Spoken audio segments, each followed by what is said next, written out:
Calvin lost his memory, remembering everything except for the 3 years I spent with him. Fiona, stop kidding. How could I possibly like you? I watched him sitting despondently at the door, repeatedly calling his first love's name. I smiled at his friend and said, yes, I was just kidding. He is my boyfriend. I never understood why crush had such a big influence on a man until half a month ago. When Calvin had a car accident, his memories went back 3 years ago when he was with Selena. That day I was on a field inspection project in the outskirts, with no stations nearby. I ran 3 kilometers in high heels to finally catch a ride to the hospital, but when I pushed open the door, the first thing I heard was, I said, call my girlfriend. Fiona is not my girlfriend. Why did you call her here? He kept asking about his friend Selena. His worried look making my friends who had celebrated our relationship the night before seem ridiculous. 8 years, I still couldn't compete with his crush. That day, I sat in the hospital corridor all afternoon, listening to our mutual friends vividly recounting the 3 years of effort I had put in, and his stubborn denial. I suddenly understood a sentence I had seen long ago. The water heater alternates between hot and cold, because someone is using it. For 5 years, Calvin never forgot about Selena. The door lock password was still her birthday, and even the chat records were safely stored in his old phone. He gave Selena all the affection that he refused to give me the next day. The doctor suggested finding objects that could evoke past memories to assist in treatment. After searching for a while, I could only find 2 photos. One was taken at a class reunion, and the other was a sneak shot of him sleeping on the table. I showed him the photos, trying to prove that we had a moment of love. Calvin took the photos, looking at me with a hint of mockery. Fiona, you should at least make a better effort to lie. How can there not be a single photo of a couple? He then borrowed a computer from the neighboring bed and showed me a hidden album on his social media account. In those old photos I had never seen, he and Selena were close together, intimate to the point where no one could separate them. I remembered the first time he asked me out. I also suggested taking a photo together, but in the coffee shop that afternoon, he just stared at his phone impatiently and said without even looking up, I don't like taking photos. I obediently put away my phone and never mentioned it again. But much later, I found out that it was the day Selena left the country, and Calvin didn't dislike taking photos, he just didn't like me. A few days later, while I was making fish soup at home, Calvin's friend Steve suddenly called me. Fiona, you need to come quickly, Calvin has gone crazy. He got distracted and his arm touched the hot pot, getting burned instantly. I quickly turned off the stove and rushed to the address Steve sent me. Calvin was sitting at Selena's doorstep, repeatedly calling her number, refusing to budge despite everyone's efforts to persuade him. Seeing me arrive, Steve couldn't help but complain. I told him Selena didn't want him anymore, but he didn't believe it. When he was lost in thought, he pulled out the Ford drip and ran to her house. It's been years, Selena has already moved, and now a tough lady lives there. Seeing him barging in, the tough lady grabbed a broom and started hitting him. I couldn't stop her. A strong sense of exhaustion washed over me like a mountain. I rubbed my temples, nodded, and said I understood. In fact, since the accident, everyone had talked about the ins and outs of the situation numerous times. Did Calvin really not understand? No, he just didn't want to wake up from his dream. I walked over and squatted down to meet his eyes. Calvin, do you remember that you are my boyfriend? I know asking these questions is meaningless at this point, but at this point, I want to give myself an answer. At the sound of my voice, Calvin finally looked up, but a very bleak smile appeared on his lips. Fiona, stop kidding. How could I possibly like you? If you keep saying that, Selena will misunderstand. Looking into his eyes, filled with absolute certainty, I suddenly remembered that not long ago, I had expressed dissatisfaction to him about other girls' advances. How had he responded to me then? It's up to you to think what you want. The pain was unbearable, but an unexpected calmness spread through my body. This was the most authentic thought of Calvin from 3 years ago. If it hadn't been for my days of getting drunk after his breakup, persistently accompanying him through sobriety and downfall, perhaps in this game of love, I wouldn't even have the qualification to participate. It's time to give up. A voice in my head kept urging me. Just then, I heard the sound of an engine turning off behind me. When I looked up, I pointed to the person getting out of the car. Yes, I was just kidding. He is my boyfriend. Half an hour later, Alan dropped me off at the building and shamelessly asked me out for a meal. Fiona, you've ruined my reputation. What's wrong with me having a meal with you? I retorted. What rumors are you spreading? How did I ruin your reputation?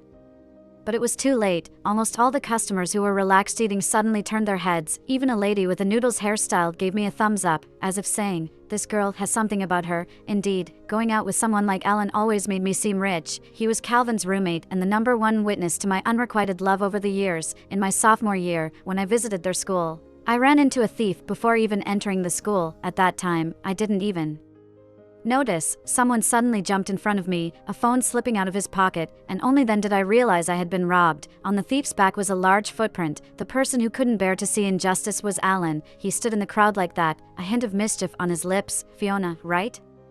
Calvin needs you. He asked me to pick you up. When Selena went abroad and Calvin started living recklessly, we gradually became acquainted through the numerous encounters, be it long or short, as accompanying guests. Stop daydreaming, let's go. Lost in thought, Alan knocked on my head. He paid the bill and even kindly sent me upstairs, but I was too tired recently, and once I entered the room, I didn't feel like chatting with him much. Leaning against the doorframe, I said, "Thank you, see you." I was thinking about inviting him to dinner next time, but he suddenly said, "Fiona, now you owe me a favor, plus a meal." I raised an eyebrow, wondering when he became so calculating. I squinted. How much? My mom had always said that things that could be solved with money weren't really problems, but Alan clearly didn't think the same way, raising an eyebrow, seemingly unsatisfied. That level of request is too low. I wanted to laugh. How can the request be on a larger scale? Let me put it this way, when you said I was your girlfriend, Steve heard it too. Given his gossiping nature, pretty girls probably won't want to go out with me starting tomorrow, so? I raised my eyebrows, patiently waiting for him to explain. After a while, he chuckled softly. So if the rumor isn't confirmed, won't I be at a loss? Seeing the rare seriousness in his eyes, I was taken aback for a moment. After reacting, I punched his chest hard. Stop teasing me. Who didn't know that Yen Masterpay was a well-known second-generation rich kid in the industry, with looks, money, and status? With just a finger beckon, plenty of girls would eagerly approach him. Why would he lack admirers? Seeing that I wasn't buying his act, Alan didn't seem to mind. He muttered quietly about never being able to fool me and then pulled out 2 tickets from his pocket. Fishing. Can you accompany me? On the weekend, I arrived at the destination in sheepskin high heels, and Alan directly handed me a fishing rod. Is this what you meant by fishing? Isn't there anything else? He stood up, towering over me, squinting at me for a long time, with a teasing smile on his face. Are you scared? I admit, I thought when he said fishing, he wanted me to help pursue another girl. I never expected he actually rented an entire fishing pond at a vacation resort, under the scorching sun. After not too long, I started to give up. It's too hot, I said. I didn't even finish expressing my desire to leave, yet Alan pulled out a sunscreen from his bag and handed it to me. What are you thinking? I gulped. I want to make tea for the Yen master. He burst out laughing, pinching my cheek affectionately. Fiona, do you know, I like your bootlicking nature. I pretended to bite him, but he dodged swiftly. As he packed up the fishing rod, he told me to sit down, wait for me a bit longer, and I'll take you to a fancy dinner later. I suspected he had hired someone to hang fish underwater. But we returned with a full bucket before noon, carrying the bucket of fish, he joked disdainfully while looking at me. Why don't you suspect that the fish are too stupid?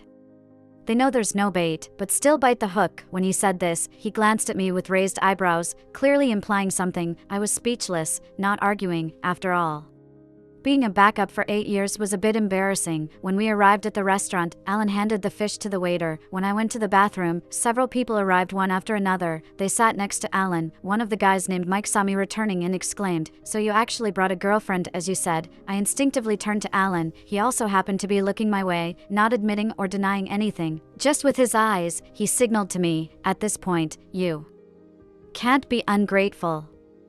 I remembered the time when I was too quick-mouthed, saying that he was my boyfriend. I could only silently bear this loss. He looked satisfied, then turned his gaze to Mike and kicked him with his leg. "With so much food, can't you shut your mouth yet?" Mike, being rebellious as always, would say enough, and then urge others to stop smoking. Stop smoking. Can't you see Alan's sweetheart is here? His voice was intentionally lowered, but I guess everyone heard it. But what surprised me was that Alan's friends were all easy to get along with. After the meal, someone suggested playing a game. I declined, saying I wasn't good at playing, but Mike said it was okay, you play, and just blame Alan if you lose. Laughter erupted among everyone, and the game quickly started. After a few rounds, realizing that I was terrible at playing games, I volunteered to buy drinks for everyone. Just as I reached the convenience store, my phone rang. I looked down and saw it was Calvin calling.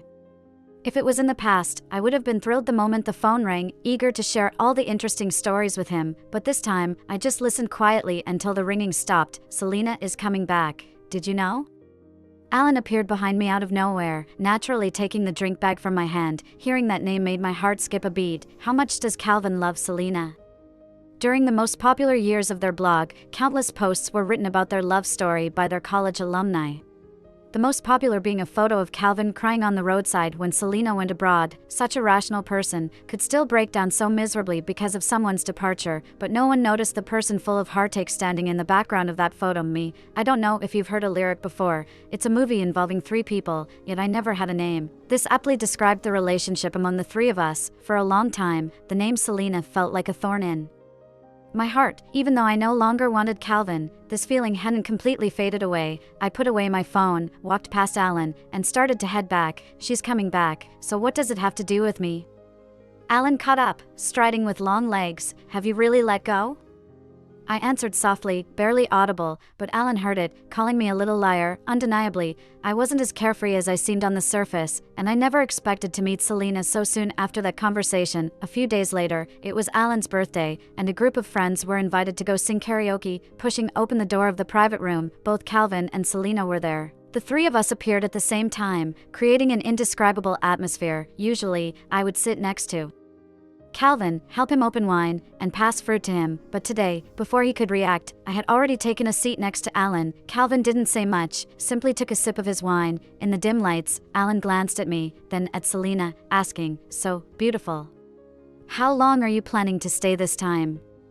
I knew he was asking for me, but at that moment, I didn't care about all that. Running all the way there without even taking a sip of water, I was desperately thirsty. As I was grabbing some fruits, I noticed Selena smiling slightly. "I'm not going. There's someone I'm not willing to let go of here," she spoke gently, her gaze fixed on Calvin. 3 years ago, she didn't want to let go of him because of the long distance. 3 years later, she returned because she still couldn't let go of him.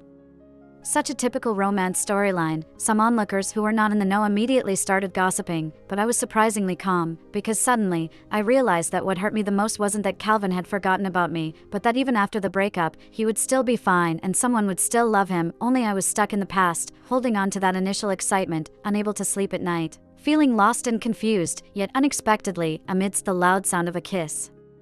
Calvin looked at me. I quietly opened a bottle of wine, avoiding that intense gaze. A few moments later, he picked up the cigarette pack and casually said, "I'll be back in a bit. You guys talk." Selena's smile froze on her face as she watched his back, looking a bit puzzled. Everyone looked at each other, speculating about why he had that attitude towards Selena, but after mingling in the society for so long, they quickly livened up the atmosphere with another round of toasting. I found it strange as well, but after taking a sip of wine, I just shrugged it off, thinking my mind must be playing tricks on me. On my way to the bathroom, I saw Calvin leaning against the wall, smoking, looking somewhat gloomy. I wanted to leave, but he stopped me. "Something wrong?" He raised his eyes, clearly shocked by my distant and cold attitude. "It feels like it's been ages since I last saw you." Indeed, it had been almost half a month since I left Selena's place. Normally, I wouldn't contact him, as he would never initiate contact with me. "I've been remembering some things lately. Are we really?" He leaned in closer, as if finally believing the absurd stories I had concocted. Anxiously seeking my denial, I looked at him for a moment and this time, agreed with him. "No. There's nothing between us, just a one-day relationship, nothing to worry about, right?" Before Calvin could respond, Selena walked out of the private room, affectionately linking her arm with his, then turning to greet me. "Fiona, thank you for taking care of Calvin while I was away." She appeared as the mistress of the house, with a gleam in her eye that was determined to have Calvin and a disdainful look towards me, arrogantly suggesting, "See, even if you've been with him for 3 years, he still loves me the most." Calvin also furrowed his brow in displeasure, but after looking at her, he ultimately didn't say anything. A surge of anger suddenly rose within me, and I was about to retort when the door of the private room suddenly swung open, and Alan strutted in. "Be polite. It's not valuable," he remarked, nonchalantly, at his words. Calvin's expression changed. Alan then nonchalantly walked out, pointing at the empty wine bottle in his hand, saying, "Oh, I was talking about this wine." Calvin obviously didn't believe him, but out of respect for Alan's status, he didn't say anything and left with a grim face. Selena quickly followed suit, walking arm in arm with him, disappearing into the corridor. I had expected that scene to sting me deeply, just like it did in the past, but as I stood in place for a long time, I couldn't discern any feelings of regret or sadness. I had liked Calvin for far too long, so long that I had forgotten the exact moment when this deserted, unrequited love had started, so long that waiting and heartache had evolved into a kind of instinct, so long that I couldn't even discern whether I liked him or the completely open version of myself. As memories flooded back, I felt nothing but exhaustion. "If you don't want to see it, then just don't." Suddenly, Alan covered my eyes from behind, pressing my head against his shoulder. Back in sophomore year, when I went to their school, I coincidentally caught Calvin and Selena kissing in the music room. Just like that time, he covered my eyes with one hand, telling me not to look if it was too much to bear. However, at that time, my heart had an empty hole. I could see the hard-to-part kiss, yet not hear the care whispered by my ear. I patted his hand, signaling for him to let go, then turned around and softly said, "Thank you." But I forgot, he was someone who always took things too far. With a tight hug, he resumed his carefree demeanor. "Is this how you thank the birthday boy? Where's my gift?" Realizing I hadn't given him a birthday present yet, I started feeling a bit guilty. "If I say I left it at the office, will you kill me?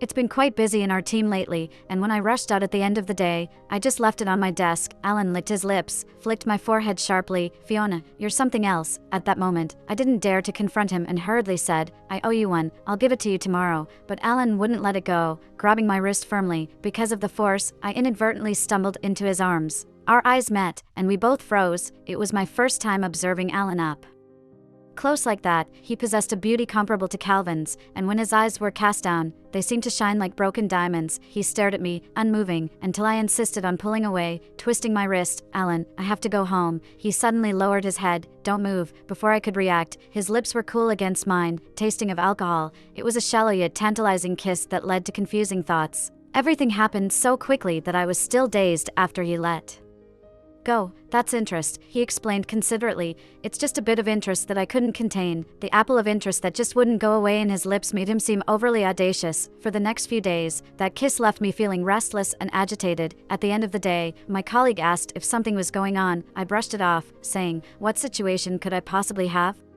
She nodded towards the door. "Who's that handsome guy out there?" Not far away, Alan waved with his car keys in hand. "Exclusive Riverview restaurant, interested in showing up?" I stared out the window the entire way. We both tacitly attributed our actions from the day before to the alcohol, but something had changed. For example, I would always deliberately or inadvertently recall that amidst my years of desperately chasing after Calvin's back, there was always an Alan behind me. And during meals, I always felt my cheeks burning. Alan also noticed that something was amiss with me, casually asking as he was cutting his steak, "Have you got a stiff neck?" "No. Why do you keep looking away from me?" That question was hard to explain, so I silently changed the subject and handed over the birthday gift I owed him. It was a watch that cost half a month's salary, nothing fancy but also nothing to go wrong with. To my surprise, he quite liked it. Upon opening it, he thanked me and immediately took off the watch on his wrist. "Is it nice?" A grown man asking if something looks good. I nodded absent-mindedly, but he smiled and propped his chin with his hands, his eyes twinkling. "But my assessment is not as good as yesterday." As he looked at me, his eyes sparkled, especially captivating. The kiss from earlier flashed back in my mind, and my face suddenly flushed. Unfortunately, Alan seemed to be intentionally teasing me as he kept asking on the way back if I had a fever or if I was feeling unwell. I dared not reveal the true reason, so I stopped the car abruptly and dashed off without a word. Just as I was hanging clothes on the balcony after a shower, my eyes caught sight of that eye-catching luxury car again. He hadn't left yet? The September breeze was starting to feel chilly, and Alan was leaning against his car, lost in thought. My heart suddenly raced uncontrollably, and before my brain could react, I found myself running down towards him. "Why aren't you going home?" I patted him on the back from behind, startled by my sudden appearance. He hesitated before taking out a small bag from his car, just a gift from the community to spread warmth. Upon opening it, I found a box of newly bought cold medicine. "Why didn't you go upstairs?" I asked. "I saw your lights weren't on, and thought you were asleep." "I was taking a shower, can't see the bathroom light from outside," he acknowledged with a nod, and after saying that, the atmosphere suddenly became tense. After a brief pause, he patted my head absent-mindedly and said, "All right, go up, I'm heading home." I nodded, watching his departing figure, feeling unexpectedly calm amidst the chaos in my mind. On the day he was about to leave, Alan asked if I would consider him. I knew it was a despicable thing to replace old love with new, but he said, "Don't you want to give it a try? Besides Calvin, is there another possibility for your heart?" Those words lingered in my mind, and as he opened the car door, a surge of emotions rushed through my mind. "Let's give it a try, Alan." He froze for a moment, looking back at me with disbelief filling his eyes. After a while, he took a deep breath, his tone unusually serious. "Fiona, I'll give you another chance. If you say it again, I'll take it seriously." Looking at him, I suddenly felt like laughing. "Let's give it a try, and if it Doesn't work out. Before I could finish my sentence, he had already enveloped me tightly in his arms. Under the enchanting night sky, a faint smile played on his lips. Let's try, or we can talk about a lifetime. Initially, I thought being in a relationship with Alan would be awkward, considering how long we had known each other, but surprisingly, being with him felt incredibly relaxed. Unlike Calvin, who would make me wait in the scorching sun for over an hour or keep me waiting for days to reply to my messages, Alan would cross the crowd when the traffic light turned green, pulling me into his arms. His love was so radiant that sometimes I would feel dazed just looking at him. Are you really my boyfriend? I teased. He raised an eyebrow. Or what? I don't know what got into me, but I wanted to see his shy expression, so I playfully beckoned him with my finger. Then let me kiss you. Unexpectedly, he leaned in boldly. Why settle for just one kiss?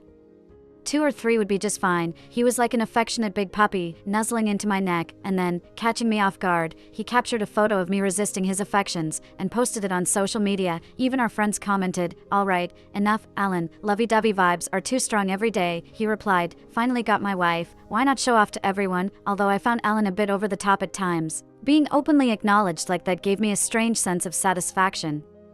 Even my colleagues noticed I seemed much happier lately and asked if I was in a relationship. Is it really that obvious? I asked. She nodded. Not just obvious, your smile while looking at your phone practically reaches your ears, but it wasn't entirely my fault. During his free time, Alan would send me videos shot by his company, making me laugh so hard I almost couldn't stand up straight. Gradually, he started playing a larger role in my life, to the point where one day, I found a ticket stub for the aquarium in the corner of my room, realizing it had been a long time since I thought of Calvin, something that was almost impossible for me in the past. In the 2 months before Selena went abroad, Calvin would go out drinking every day. During those 2 months, I would wake up several times every night. It was that feeling of half awake when hearing a message from him, struggling to leave. The dream to reply. Back then, I wished I could serve him only in my dreams. Memories flooded back, and I could only sigh. I tossed the ticket stub into the trash, along with the delivery box, and as I closed the door, a sudden figure startled me. Calvin held the door, and without preamble, he questioned me, "Are you so busy that you don't have time to answer my calls?" Before I could figure out how to respond to his strange tone, I was taken aback by the blood trickling down his head. He lowered his head and let out a bitter smile. Fiona, it all came back to me. Life seemed like a huge joke played on me, always hitting me hard just when I saw a glimmer of hope. Calvin fainted at home, dislodging a blood clot that was causing pressure on his nerves, as the doctor was stitching him up. I sent Alan a message. We had planned to have dinner together, but when I checked the time, it was already past our meeting time. I hesitated, but decided to tell him the truth. His reply came, "I'm on my way." After sharing the address, Calvin came out.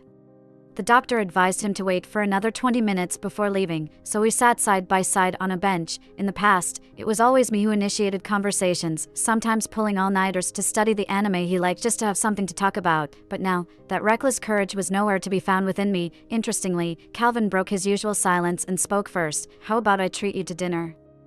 You've always wanted to go to that underwater restaurant, right? Let's go now. After dinner, we can watch a movie." His rare enthusiasm made me feel weary. "That place closed down," I replied. He furrowed his brows, a hint of perplexity crossing his eyes. "When was that?" I pondered for a moment. "When you were crying outside Selena's house, I think." Perhaps hearing the sarcasm beneath my words, he looked at me for a while before lowering his head. "Sorry. I really didn't know how I could have forgotten about you." He apologized, but did he really not know how he could have forgotten about me? Like drunken words, seemingly nonsensical, but reflecting the most genuine feelings within. I was never the priority compared to Selena. Just then, my phone rang, and I assumed Alan had arrived, so I grabbed my bag to leave. "I have something else to do. I'll call Selena to come pick you up." He tightened his grip on his knee, gazing at me with a tinge of plaintiveness. "Fiona, I wasn't with her." I was a bit taken aback, but after the initial shock, a peculiar feeling washed over me. I knew I had once loved him deeply, but I no longer worried about whether his wounds hurt or who he wanted to be with. His every move no longer easily stirred my emotions, and even when talking to him, my mind would often wander off to ponder whether the nearby cafe served lattes. Sighing, I interrupted his attempt to say more with an attitude that even I felt was dismissive. "Calvin, it doesn't matter anymore." As if sensing something, he quickly raised his head, his eyes showing shock and inquiry. "Is it that you've forgotten me doesn't matter anymore, or that I don't matter anymore?" I remained silent. He looked into my eyes and soon found his answer. Exiting the hospital, Alan found a parking spot just in time. He naturally took my bag from me and handed me a cup of lukewarm latte. I took it, asking him how he knew I wanted that. He placed the straw in the cup and pinched the soft flesh of my cheek. Afraid you'll run away with someone else, bribing you. Suddenly, I recalled 2 years ago when Calvin had taken me to a classmates' reunion. I had a slight stomach ache and was resting my head on the table when I overheard Alan teasing him. You keep alternating between hot and cold. Aren't you afraid she'll run away? Calvin responded this way back then. Alan, I'm not forcing her to wait for me. I should have understood a long time ago that the lack of response made things awkward and self-loathsome. I took a sip of the latte and told Alan that he was overthinking. Looking up, he pulled me into his arms and planted a kiss on my cheek. Blushing, I asked him why he was doing this in public. But he gestured behind me. How are you feeling? Everything okay? I turned to see Calvin standing still, his body stiff, eyes fixed on me and Alan. Next to him, his hands were clenched into fists, veins popping out. Alan, Fiona is my girlfriend, he voiced out, restraining his anger. Alan paused for a moment, seemingly recalling something, and gave a mischievous smile. Not anymore. In the calmest tone, he delivered the cruelest truth. A thunderstruck moment shocked Calvin to his core as he turned to me, his eyes filled with astonishment and questioning. I closed my eyes, and leaning into Alan's grasp, I uttered, "Let's go." Calvin stood frozen in place, his face drained of color. On the way back, Alan didn't say a word. It was only when we reached the doorstep of my home that he gently embraced me, his slender fingers caressed the back of my head, as if comforting me, yet also comforting himself. It was strange. I had clearly won today, but I didn't feel happy. I nestled my head against his chest and asked, why? He paused for a moment, then chuckled softly. Fiona, it turns out that I can also be afraid. I was taken aback, but then I understood what he meant. For many years, Calvin had been an indispensable part of my life. I could go without eating or drinking for 8 hours outside the hospital, just to know the results of his surgery as soon as possible. I could set aside my dignity and swallow my pride during the times he needed company the most, willingly enduring harsh words, and Alan had witnessed all of this. No matter how much he tried to appear casual, he couldn't stop the feeling of insecurity deep within, just like I had once feared Selena's return. On one hand, I felt sorry for Alan. On the other hand, I couldn't help but blame myself deeply. Although I had been through my own share of hardships, why had I still put him in this situation? So when Selena came to the building looking for me to go see Calvin, I straightforwardly refused her. She took off her sunglasses, her puffy eyes clearly showing signs of crying. Fiona, you win, she said. Just 2 weeks later, her demeanor had completely changed, with a bitterness in her tone that was hard to describe, but I had unfinished projects on hand that I needed to attend to. If you're free, I'll leave now, I told her. She stopped me. You don't know that Calvin just had surgery? I truly had no idea, but even if I did, what difference would it make? When it comes to medical matters, you should seek advice from a doctor. After Calvin's surgery, he needed to take medication to reduce intracranial pressure, but he was not cooperating with his treatment, drinking excessively every day despite my futile attempts to advise him. Then why do you think my advice will work? I asked quietly. Selena clutched her hands together, then after a long pause, as if making a big decision, she said, because when he's drunk, he keeps calling your name. I was taken aback. That was unexpected. Selena let out a bitter smile, perhaps realizing that I wouldn't comply with her wishes. She sighed and suddenly changed the topic. Actually, for all these years, I've regretted it deeply, but I never had the face to come back to him. It was only when Steve told me that he had forgotten everything, only remembering that we were still together. I thought, since he has amnesia, why not give it a try coming back? For these few days, I've been by his side, pretending like we never separated, but when I held his hand, he would pull back, and when I hugged him, he would instinctively avoid it, even on Alan's birthday. When I publicly declared that he was the one I couldn't let go of, he had no response, you know? It's that kind of resistance hidden deep in memory. In these 3 years, it feels like we've completely swapped roles, and my biggest comfort can only be licking the new blisters on my lips and looking elsewhere. But that's not the most despairing part. His voice carried a hint of sadness. The most despairing part is knowing that after you and Alan got together, he locked himself in his room with an expired ticket to the aquarium, asking me if things would have been different if he had gone. That day, that ticket, it has something to do with you, right? Memories flashed back rapidly. After graduating from high school, I and Calvin ended up in the same city. I thought I finally had a chance to confess my feelings to him at the aquarium, but that day, I sat in front of the huge glass wall for 9 hours, waiting for him to show up, but he never did. The next day, I received a brief message on my phone. Fiona, Selena agreed to be with me. It hit me hard. It was Calvin's explanation for his absence, and also a response to my feelings over the years. But what I didn't expect was, after all these years, he still kept that ticket. I couldn't tell if I felt happy or sad. I just felt an indescribable sense of fate. That arrow, personally shot by Calvin that once pierced through my heart, now found its mark in his heart after 6 years. Go. I heard myself say, I have a boyfriend now. It's not appropriate. Selena nodded, didn't try to convince me further, and gazed into the distant sky. Sighing, why do people always realize the importance of love when the flower is wilting? I didn't know if she meant herself or Calvin. Perhaps it was both. I thought it would be hard for me to meet Calvin if it wasn't intentional, but a week later, as I finished up with a client and saw him stumbling around on the commercial street, all I could think of were 4 words: what goes around comes around. It was drizzling already, and I couldn't leave him like that, so I helped him into a nearby bar. He woke up once, looking confused, asking why I furrowed my brows. I ignored him and went to the bar to order some food, which he somehow misunderstood as related to a stomach ache. When I returned, he was not in the same spot. I searched around and finally spotted him at the farthest table. He was talking to a rough-looking guy with a stubbly face, and I was afraid he might get into trouble. So I hurried over to defuse the situation. As I approached, I heard him asking the man about stomach medicine, saying his girlfriend had a stomach ache. After a clear denial, he moved on to the next table. He kept on persistently asking at each table. Some people politely responded, while others thought he was just playing drunk and told him to leave. He had always been proud, and even during the toughest times after graduation, I had never seen him act so lowly. Tears welled up in my eyes, not because of any deep affection for him, but because of a profound regret for the past 8 years. I realized that he also could love me in such a way. An hour later, he woke up, and when he saw me, he was first shocked, then his gaze fell on the lock screen photo on my phone, and he slumped, taking out a cigarette from his pocket. I had a severe case of sinusitis and couldn't stand the smell of smoke, and in the past, Calvin would never have accommodated me, but this time, he looked at me and didn't light up. Remembering Selena's words, I decided to talk to him. I heard you're not cooperating with the treatment? He toyed with the cup in his hand and chuckled. Why do you still bother about me? A sense of powerlessness washed over me, and I choked out. I just feel that people shouldn't make those who care about them worry. Calvin's eyes seemed to brighten slightly as he looked at me intently and said, and what about you? Do you still care about me? I remained silent, unable to answer. It wasn't until the flame in my eyes flickered out again that he chuckled self-deprecatingly. Well, since you're here, will you have a meal with me?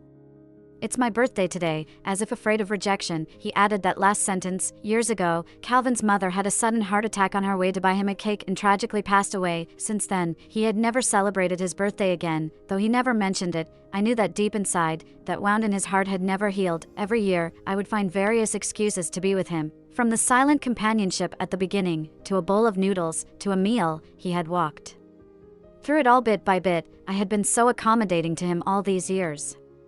I had rarely seen him with this careful and cautious look on his face. My phone had actually reminded me early in the morning, but I had stayed up late watching a movie with Alan, and in the morning, I had groggily turned off the ringer. Not today, I said calmly. I have plans for the evening. Calvin's eyes suddenly became teary, and he tried to reach out his hand towards mine. I subtly pulled mine away and happened to see a message from Alan asking when I would be off work. He said he was in a good mood today and wanted to personally cook dinner, with a picture attached below of him buying a little pig apron from the supermarket. The thought of him wearing that apron made a smile tug at the corners of my lips unconsciously. I typed in a reply, almost done, but before I could even put the phone down, I heard Calvin scoff lightly. He probably guessed who I was chatting with, and his smile carried a thick hint of sarcasm. Is he that great?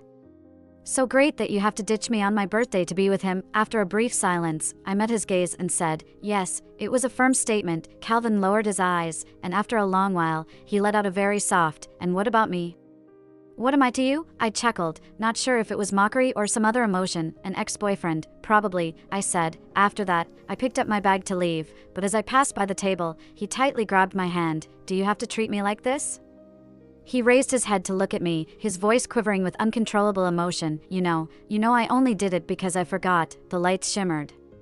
Something glinted in the corner of his eye. Surprisingly calm, I replied, regardless of whether you've forgotten, we've already broken up, but I didn't agree.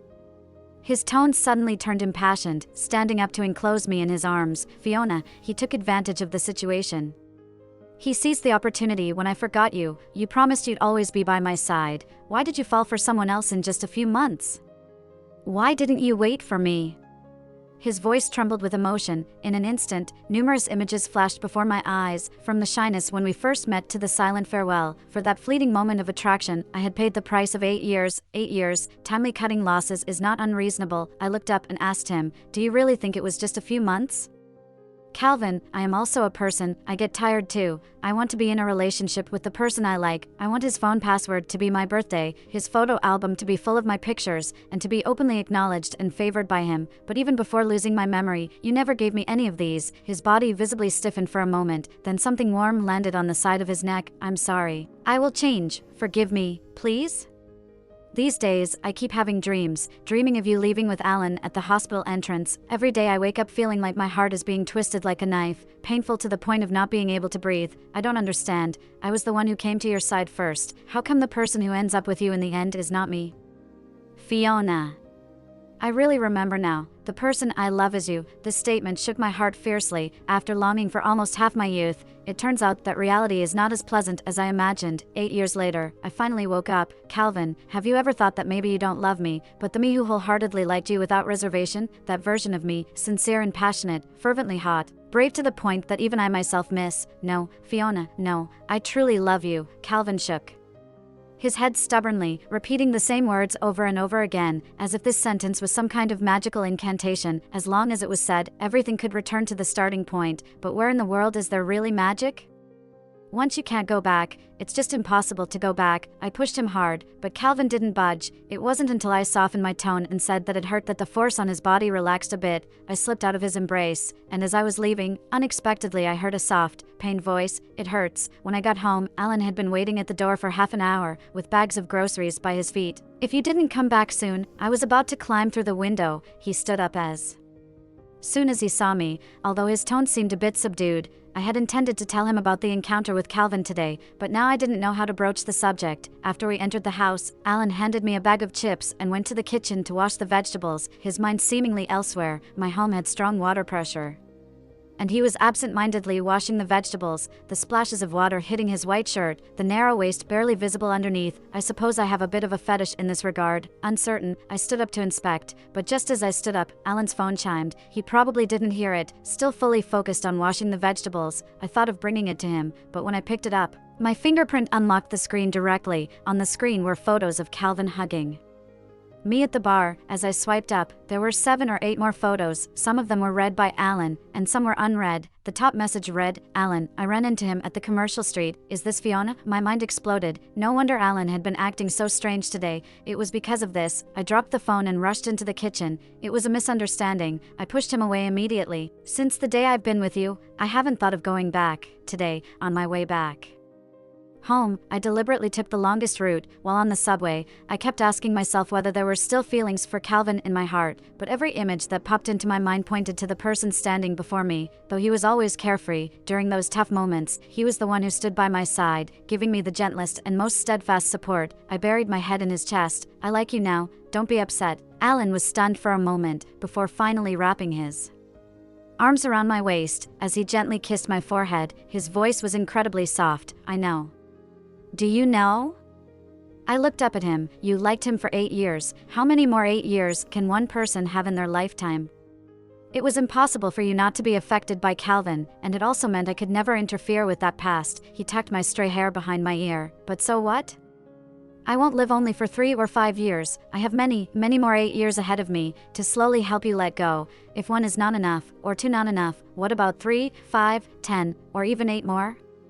You will eventually fall in love with me." In an instant, the boy from that year when I was 19, covering my eyes, offering me his shoulder, reappeared in front of me. He picked up the shattered pieces of myself lost in love, piece by piece, telling the broken me with scars all over, "I will be with you for many, many more 8 years." I grabbed his shirt collar, my eyes stinging suddenly. "How much better it would have been if I had met you from the beginning." He gently smiled, pulling me closer.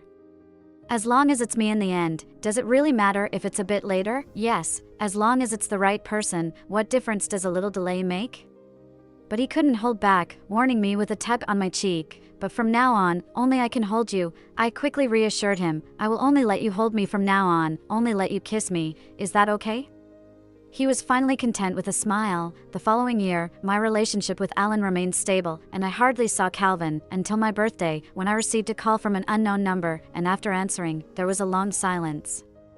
Thinking it was a bad signal, I was about to hang up when I heard a deep male voice. "Fiona, happy birthday." My hands paused in unwrapping the gift, and I smiled, saying thank you. On the other end, there was hesitation, and after a moment of silence, the courage was mustered. "If he doesn't treat you right." Just then, the doorbell rang, and I casually said, "He won't." Before hastily hanging up, opening the door, Alan rushed in with a large bouquet of roses, asking if I liked them. Looking into his eyes, I suddenly understood that he was just like me. We both loved someone passionately and hoped for the same fervent response in return. Luckily, we both weren't stingy in our affections, holding the flowers. I kissed him where he indicated. As I was about to leave, he grabbed the back of my head. Deepening the sticky kiss, the world quickly returned to calm, and then, there were desolate mountains and rivers, the river waters flowing endlessly, only the sound of the light rain continued. Afterward, he whispered in my ear, "Happy birthday, Fiona, and I love you." I held him tightly, like embracing another version of myself in a parallel universe. Me too, just as he said, we still have many more 8 years ahead of us, loving each other slowly. There's no harm in that. Calvin's. Epilogue. Working late into the night, a colleague invited me for a drink. If it were 2 months ago, I would have gladly accepted, but now, I just rubbed my temples, smiling and saying, maybe next time, because I know Fiona won't be coming to pick me up. Since our parting at the bar, I hadn't seen her for a long time. Strangely, her image seemed even clearer to me now than before, especially during the moments before sleep. No matter how loud I turned up the music, I couldn't suppress the emotions surging in my mind. How could I forget about her? These thoughts kept me awake all night. As my phone vibrated on the way home, Selena messaged me, saying she was leaving the next day. Her flight was at 10. "If you come, I won't go." No one would wait for someone's unreachable love for 8 years other than Fiona. Thinking of her, I smiled and replied, "Be careful on the road." Later, out of habit, I opened Instagram. In this app without a browsing history, I peeked like a thief at the Fiona who once loved me. Her Instagram stopped updating 6 months ago, around the time when I first lost my memory. The last post was a picture of lyrics. "The sky will clear up eventually. I love the rain, as if I've caught a strange illness. Why am I still not awake?" That night, I dreamed the same dream again. The year of our graduation, she invited me to the aquarium, with a giant glass wall in front of us. She asked me if we could be together, but every time it reached this point, the scene suddenly shifted. In the bar, she looked down, laughing in a sad tone as she said to me, "Calvin, I regret many things, including liking you." All emotions burst out uncontrollably. How could she regret liking me?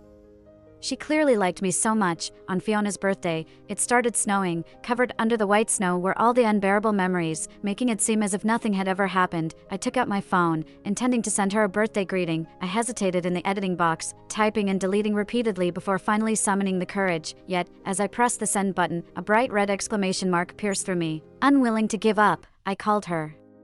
But the response I got still tightened my heart. In the 8th year of disappointing me, she finally let go. I didn't know how I left the house, but when I came back to my senses, I found myself standing in front of her door. As expected, Alan was there too. She seemed to have gained some weight, squatting by the roadside, drawing a mouth on the snowman they built. In the midst of their conversation, Alan said something to her. She lowered her head, then uncontrollably burst into laughter.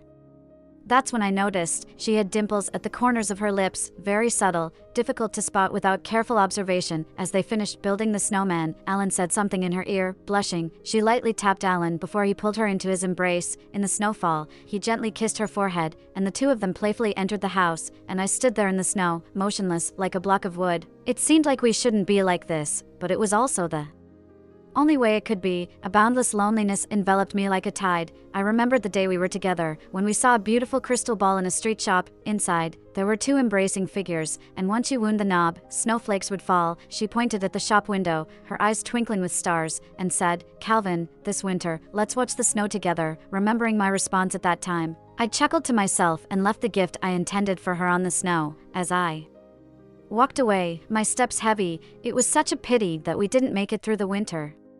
Or we could have watched the snowfall together too. Alan's epilogue. When did Alan start liking Fiona? He couldn't pinpoint the exact moment, but if he had to choose a time, it should be the day Fiona saw Calvin and Selena kissing. She stood quietly in the shadows, holding a warm milk carton she never got to give, while he was still recovering from his wisdom teeth removal, theoretically still under the influence of anesthesia. He inexplicably felt a pang in his heart. Was she feeling upset?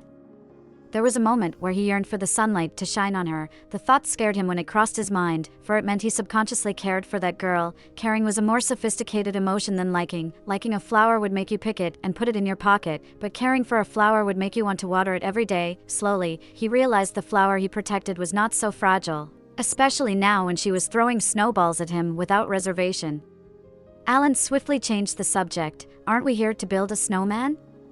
Fiona suddenly remembered their purpose and rushed to gather some dry twigs and leaves from the flower bed. When she returned, Alan had already cleared a large patch of snow, forming the base of the snowman. He brushed off the snowflakes from her hair, and Fiona had a mischievous thought, attacking his neck with her cold little hand before giggling and hopping away to find eyes for her snowman. Alan couldn't help but chuckle at her antics and playfully chased after the flustered Fiona, who was trying to escape. After a few steps, he stopped, his gaze resting on the figure around the corner, feeling a little guilty, but seeing Fiona not too far away, his predominant emotion was pride. With Fiona by his side, she had returned to her true self. They both were doing much better under his care. Before the day turned dark after finishing the snowman, the two of them headed back inside, leaving the stranger nowhere to be seen. And since he didn't want to show himself, Alan naturally had no obligation to inform her. As they playfully entered the house, Fiona relished the rare break in the approaching Christmas season, preferring not to go to the crowded cinema and instead convinced Alan to watch an animation together. Within just 10 seconds of starting, Alan felt something was off. The plot was exploding with drama. Siblings had traveled into a novel and were entangled in romantic entanglements with 5 male leads. Alan leaned on his hand, amused and teasingly said, "I can't help but suspect that you're hinting at something." Fiona wanted to escape, but it was too late. Alan swiftly scooped up a startled Fiona, who was about to flee, and without any explanation, he led her to the bathroom. "You've been too rough with me today. I'm being kind by not holding it against you, but there still needs to be some compensation." Thinking about how his first kiss had been stolen this way, Fiona covered her face, scolding, "You swindler!" But deep down, she didn't resist, so it was with daylight still lingering outside, yet the room was lit up with the glow of indoor lights.